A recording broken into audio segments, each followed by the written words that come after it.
Assalamualaikum warahmatullahi wabarakatuh. Perkenalkan, saya Muhammad Naufal Pranata.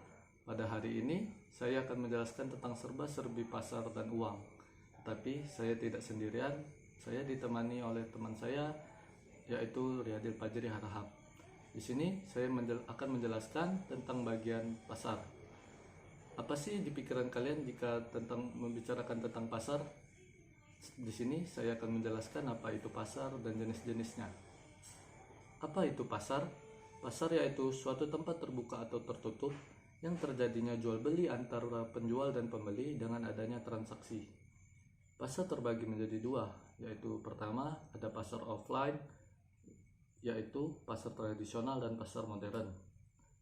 Kemudian kedua ada yang namanya pasar online. Di situ terdapat marketplace dan e-commerce. Apa saja perbedaan antara pasar online dan offline? Apa itu pasar offline? Pasar offline yaitu suatu tempat terjadinya jual beli antara penjual dan pembeli dengan adanya transaksi. Sedangkan pasar online yaitu pasar digital yang bisa diakses dengan sosial media atau internet. Salah satu contoh dari pasar online misalnya Shopee, Tokopedia, Bukalapak, dan sebagainya. Kemudian pasar tradisional dan pasar modern memiliki keuntungannya masing-masing. Di antaranya, pasar tradisional memiliki keuntungan yaitu pertama, membeli dan penjual terjadi interaksi sosial. Kemudian bisa terjadi tawar-menawar, kemudian barang yang dibeli jasa langsung dibawa pulang atau ex-stock. Sedangkan dalam pasar modern memiliki keuntungan, memiliki pertama prestige atau tidak terjadi tawar-menawar. Tempat parkir dan ruangan yang sejuk, nyaman dan aman. Kenyamanan dan keamanan dari penjual dan pembeli menjadi bagian yang terpenting dalam menjalankan usaha perdagangannya. Kemudian, saya akan menjelaskan tentang marketplace dan e-commerce. Yang pertama, dari segi tempat. Kalau marketplace, itu pasar digital dengan adanya pihak ketiga. Contohnya Tokopedia, Shopee, Bukalapak, dan lain-lain. Sedangkan e-commerce yaitu perusahaan atau sebagainya yang menjual barang atau jasa di internet secara individu. Contohnya Matahari, Carrefour, dan lain-lain. Kedua, dari segi pemasaran. Jika marketplace itu tempat yang sudah siap pakai dan langsung menjual barang serta tempatnya sudah ternama, sedangkan e-commerce membutuhkan waktu untuk mencari nama untuk membesarkan tempat atau brand tersebut.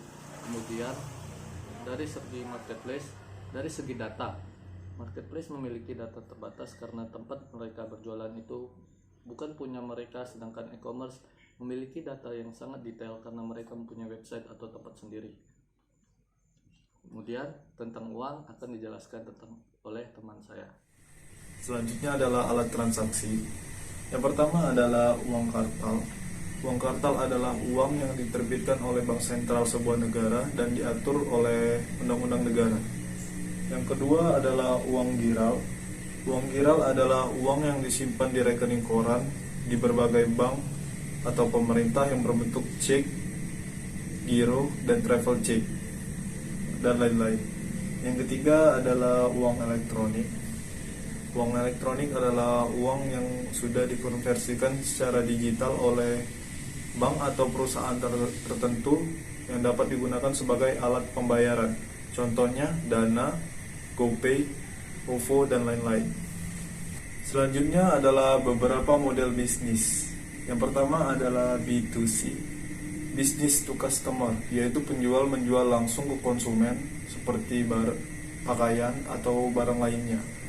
Yang kedua adalah B2B, business to business, yaitu bisnis yang membutuhkan banyak barang seperti penjual ayam menjual ayam ke McD atau KFC. Yang ketiga adalah B2G, business to government, yaitu berbisnis ke pemerintah seperti menjahit baju dinas atau seragam untuk para guru di sekolah. Yang keempat adalah B2P, business to philanthropist, atau berbisnis dengan orang dermawan. Contohnya adalah menjual makanan ke orang atau lembaga yang ingin bersedekah. Yang kelima adalah B-collective atau B-D, yaitu berkolaborasi atau berpartner dengan orang yang bisnisnya sudah berjalan. Contohnya McD milik McDonald bersaudara, sukses karena sentuhan tangan dari Ray Kroc. Yang keenam adalah bikoneksi kuadrat, adalah mengkoneksikan sesama konsumen.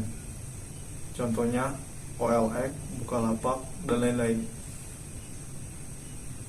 Yang ketujuh adalah B-Connect B Kuadrat, yaitu bisnis yang mengkoneksikan bisnis lain untuk jual beli. Contohnya Alibaba. Yang terakhir adalah E2C-BGP, adalah intrapreneur, consumer, business, government, and philanthropist. Contohnya adalah karyawan yang mendapatkan share saham karena membuktikan dirinya sangat dibutuhkan oleh perusahaan. Sekian dari kami. Terima kasih. Thanks for watching.